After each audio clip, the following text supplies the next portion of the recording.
All right, welcome to the 2017 Silver League preview show. Exciting off season. We're getting ready to start action on the fourth season of the Silver League, starting to build up a little bit of history.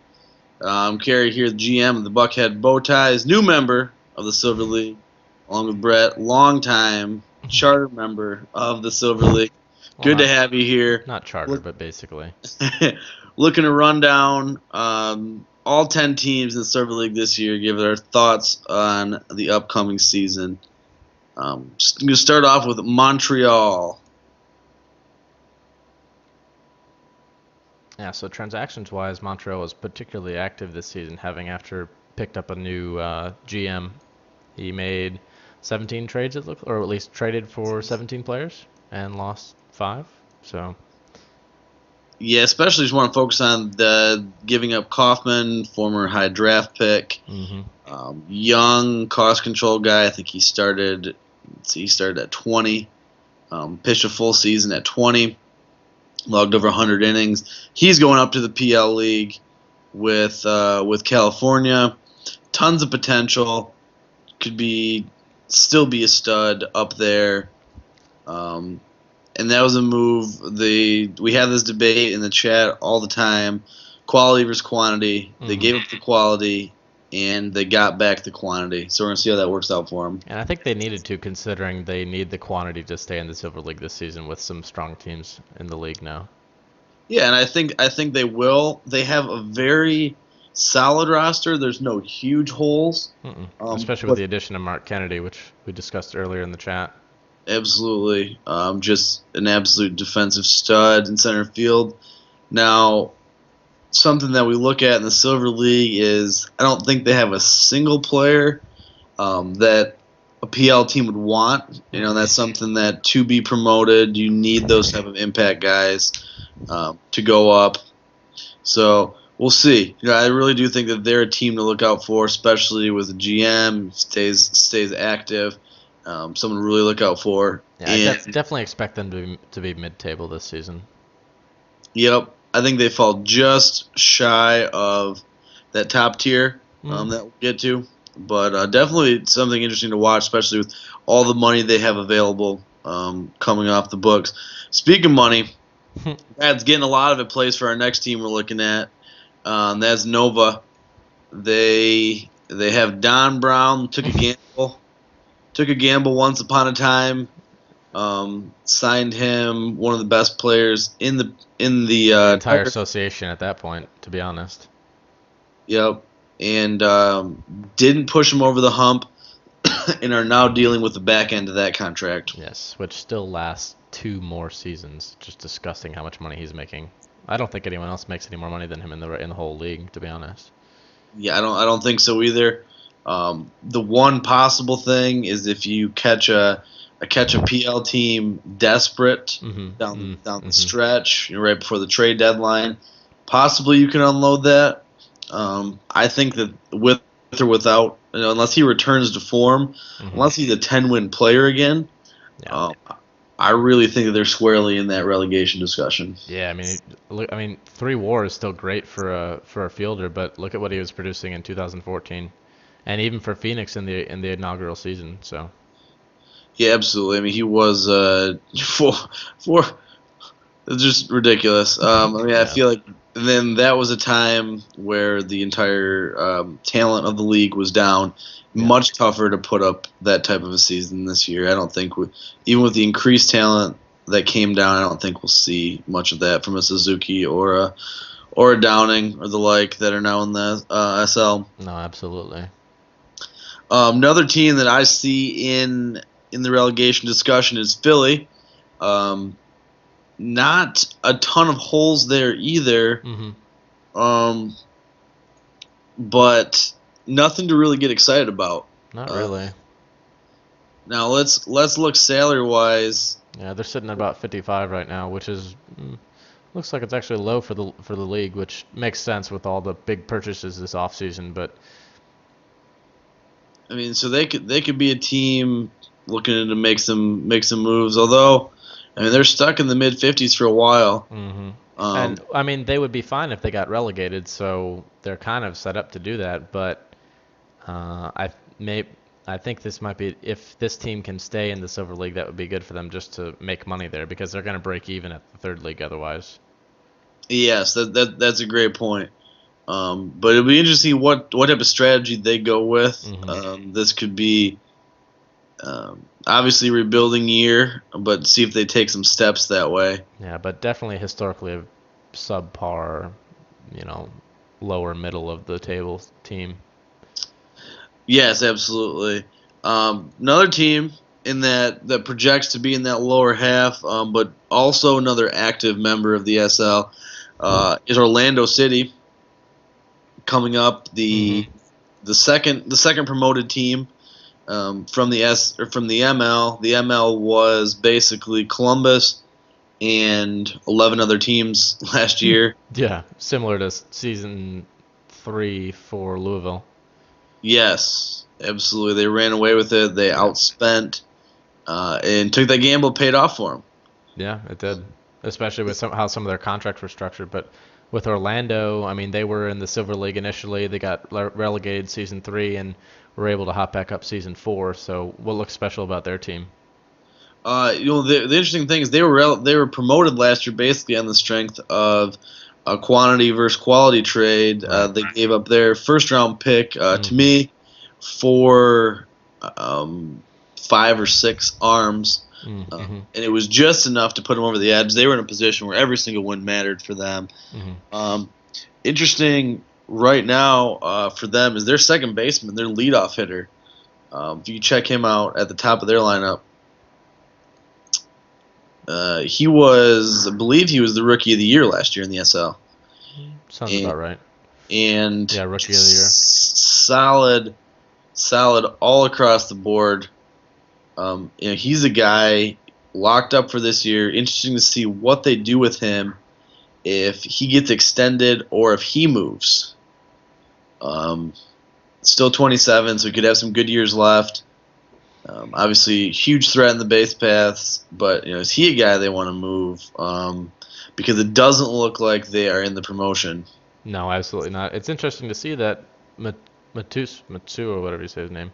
He produced a lot of WAR in the Silver League in 15, but then last year, really not that good in the third league, and his stats are obviously relative to the third league a little better.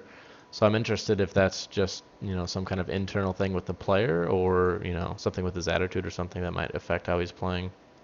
Yeah, absolutely. So just somebody to watch for that could possibly move off that team. Also, new active GM that should be a pretty strong member of the leagues. Also, someone that I would put in the category of looking out for. Somebody who, speaking of players to move.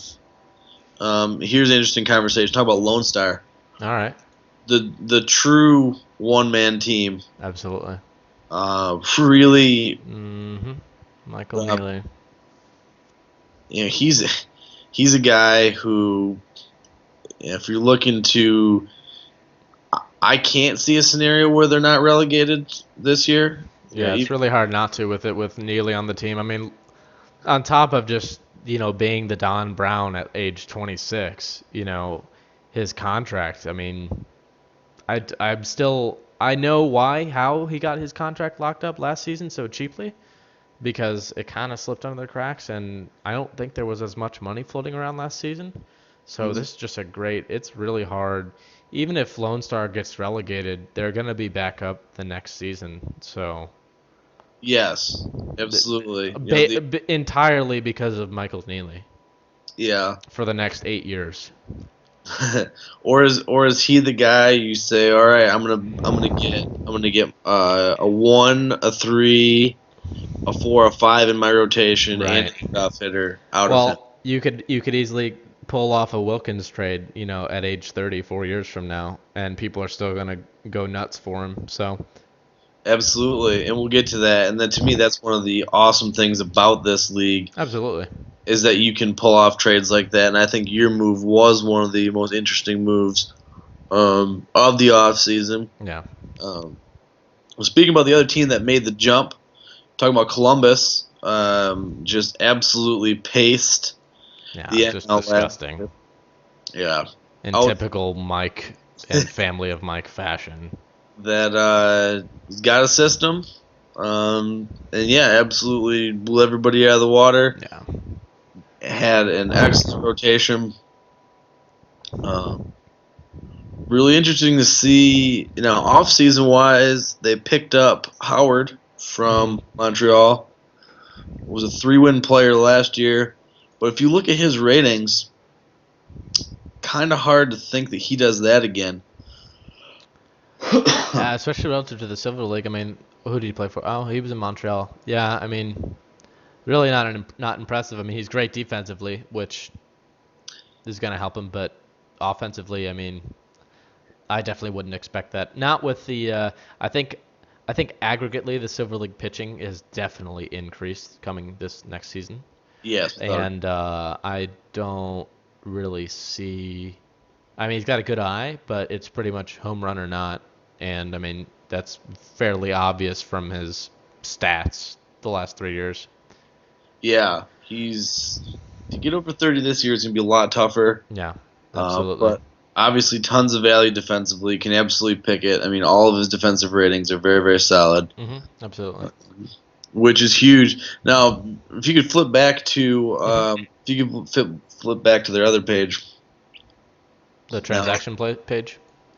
Yeah, or even just their team page. Oh, sure, yeah. Columbus is just always dangerous to make a move, steal some good players from someone.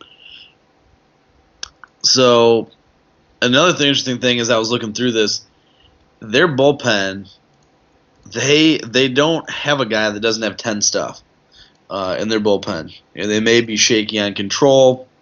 They may be a little loose in some other areas, but just every guy's just bringing 10 stuff. Which is just great for the bullpen, and this is all relative to the Silver League, so they've got a very strong bullpen.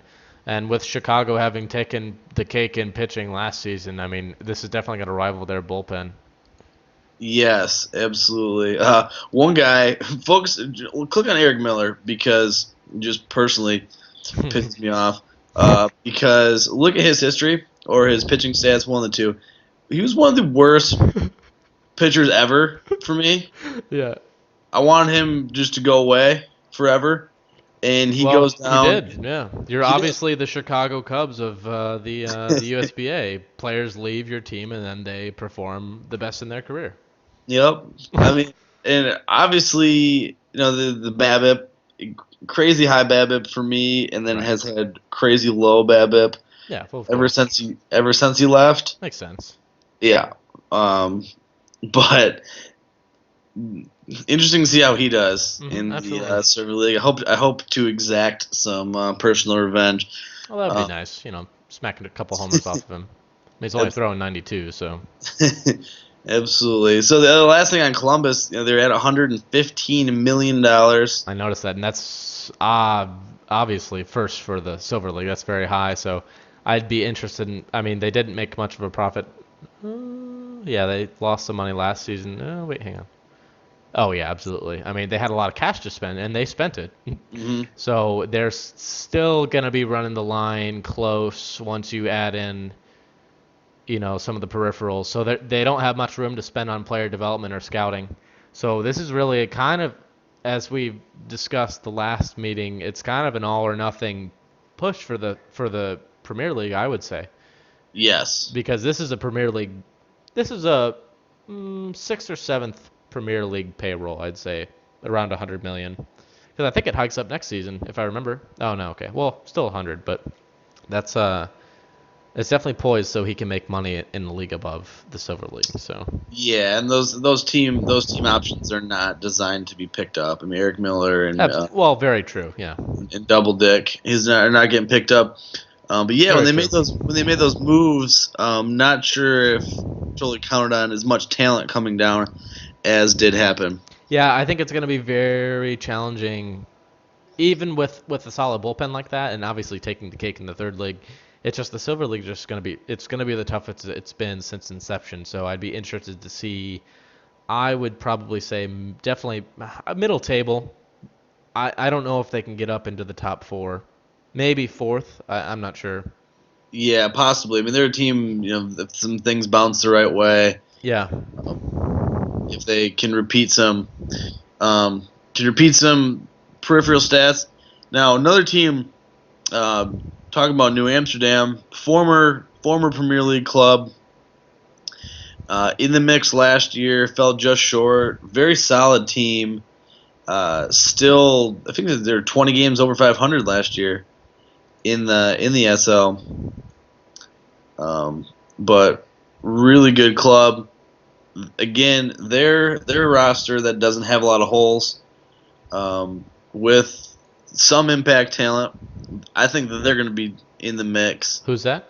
New Amsterdam. Oh, New Amsterdam. Sorry. Yeah. Yeah, no, they were definitely in the mix last season, and they've been in the mix most seasons. Like you said, they got promotion season 2, relegated season 3, and then had a competitive season 4, and we'll have to see what they do. Yeah, rotation. A lot of guys with real solid ERAs. Absolutely. And again, better bats in the Silver League this year, so tougher to repeat that. But Ingram's a good player at any level. I mean, he came up and did some things in the PL that year. Oh yeah, absolutely. Looking pretty solid for the Silver League. Yeah, I mean he could be a Player of the Year candidate with all of that power. He could be a guy that goes from 40 to 50. See, the thing with New Amsterdam's rotation though is this 5-5-6. This is their number 5. And that's a number 5 for the Premier League. So I think the rotation might actually hold up this season. We'll have to see if they can, stay on par with how they did last season, considering not many changes to their roster. Yeah, I agree. I could see them finishing anywhere between first and fourth. Yeah, I agree. I think they definitely have a chance should things go their way, and it looks like a lot of their arms are relatively young, which is great for them. So yes, another team that I think is going to finish at the top is your club. Yep. He pulled off a really interesting trade. I'm going to talk about that. Yeah, definitely.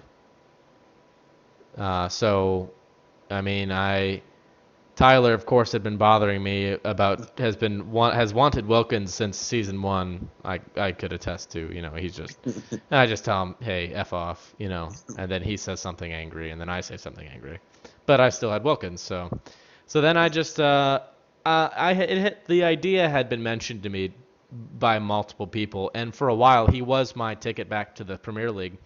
And then when I missed it this last season, that was if I didn't miss it last season, I would have kept him because I would have needed him in the Premier League. Yeah, absolutely. But missing him now, and now he's 31, and his contract's through 34, 35, I think. So I think with as much talk as there was, and now with more active managers around, I mean, I got plenty of people interested. 2 very serious offers, one of which was Matt's. And, I could have talked up, like Tyler, of course, lowballed me, and then I told him the other offers I was getting. He's like, well, GG, have fun with that. So he wasn't really in the ballpark, and he offered some decent talent. So, I mean, I think with Matt, I think he'll need that for the Premier League for sure. And, I was just in the position to always win that trade because I just was, and I was able to benefit from it. So, absolutely, I think not only I think that it can be a win-win, especially if Matt gets a playoff appearance. Right. But like you said, the Silver League, the lower division teams really do have the upper hand in that because one, the bar for impact players is lower for you. Yep, absolutely. You can get 3, 4. 2 7-win players, where those just don't exist in the open market in the PL. And the other thing, I mean, you made a great point, is just the change, the positive change, increase in active managers really drives up the market. Absolutely, especially for human trades, yeah.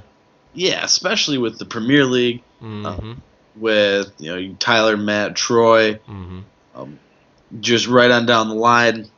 I mean, you've got such competition up there. Now you're looking into a meta game of, well, okay, I may not necessarily want player X, which in this case was Wilkins, but I definitely don't want, you know, Phoenix or frickin' Boston to have him.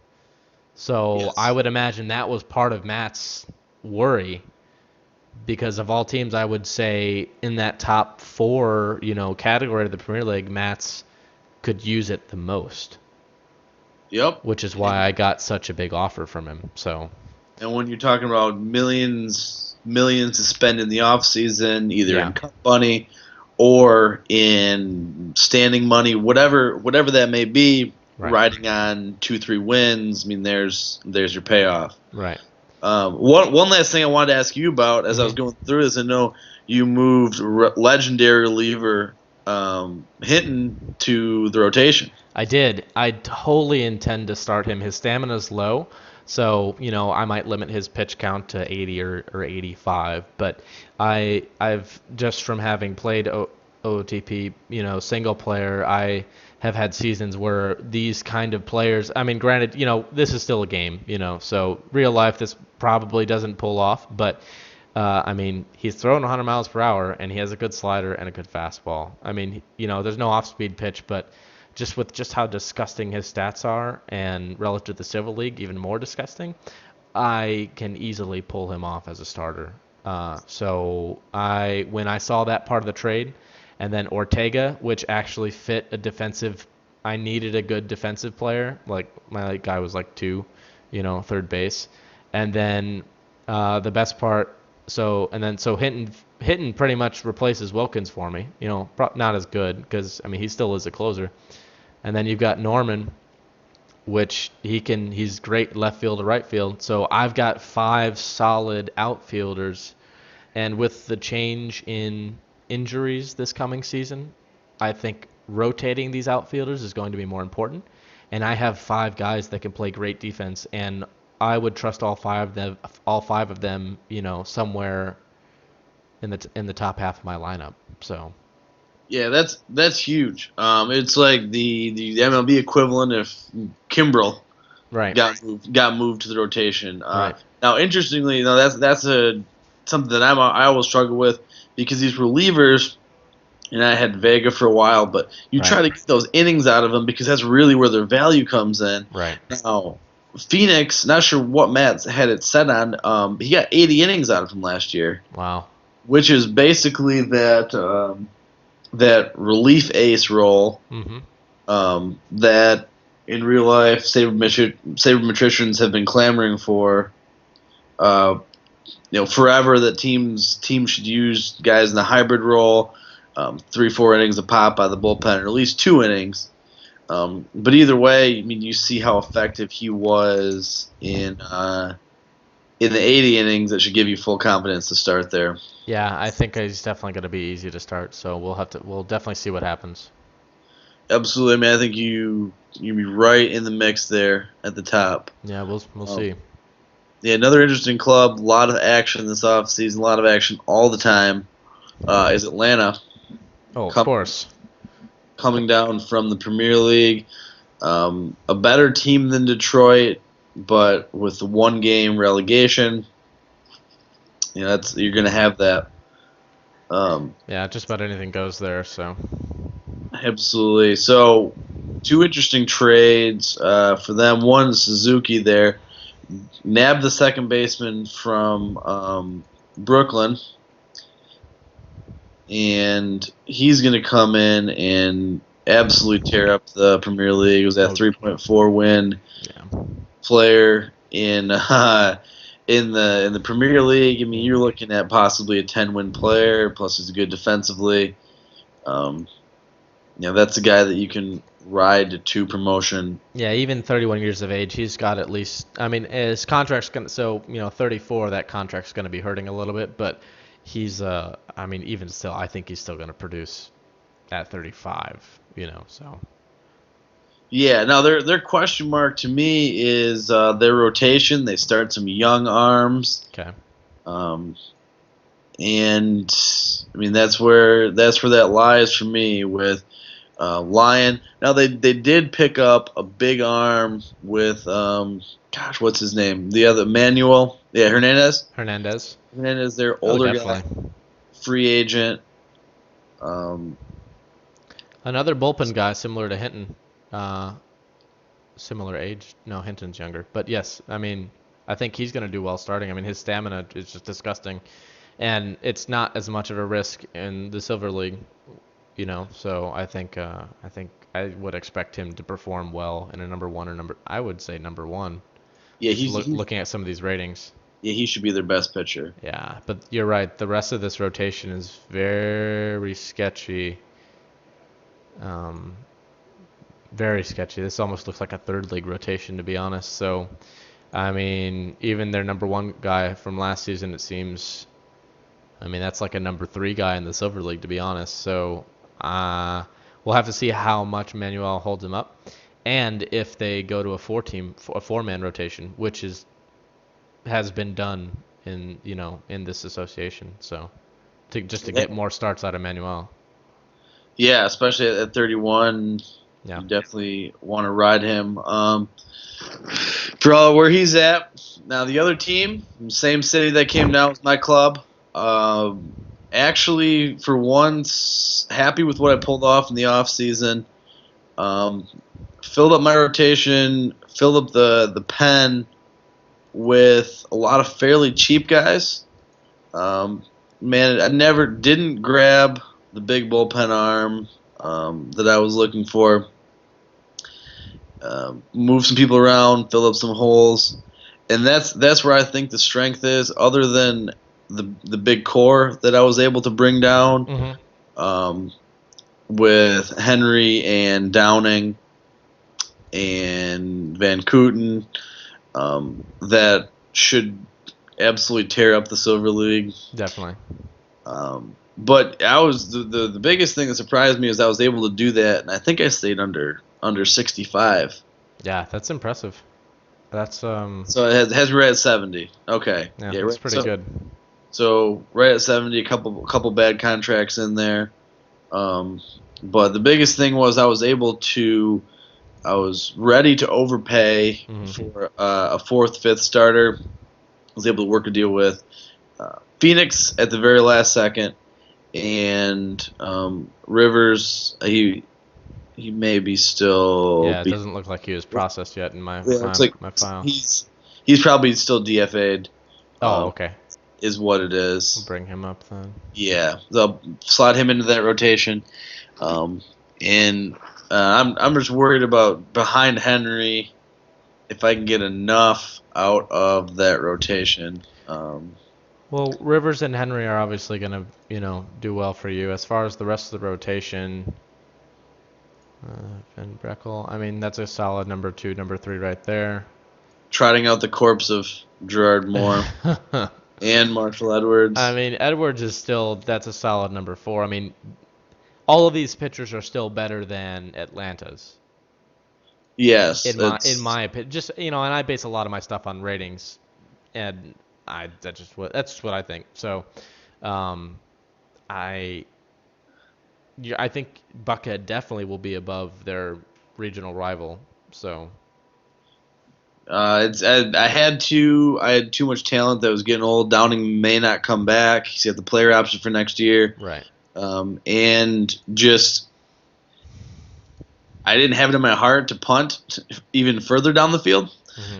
So I had to make a push for it, try to do something this year and get back up. But we'll see. Definitely will be nice, even if it's in the Silver League, just to get over 500. So. And the promising thing is with your salary so low, decently low, and with the increases in budget this season, you're still poised to make $20 million. Which is great if you want to stick in the Silver League for a couple seasons. So, I don't see you getting relegated, so I think you're in a decent position to not lose money, if that makes sense. So that's the plan, because I've really struggled. 1 year I lost like $50 million. Right. 1 year, So hopefully get those things taken care of and wait for the wave of talent that's in Double A to develop. Hopefully that happens here soon. Well, and did you make any trades for? Oh yeah, 2014. You lost solid 70 million. Yeah. So, Yep. but pretty good cutting the payroll down for sure. So. Yeah, that's what I was able to do last year. Just attendance really suffered, obviously, after I started tanking. Right. Don't blame him for not showing up. So last thing I want to do here, I want to get some official predictions from you now. Obviously, some bias involved. Well, of course. As GM, that's part of the fun. It is. I'd say top 3. I'm just gonna leave it at top 3, and I'll pick one of them. I mean, I think I can easily make top 3. I think that. I don't think Columbus is going to make top 3. I think Columbus is going to be a 4 or 5, to be honest.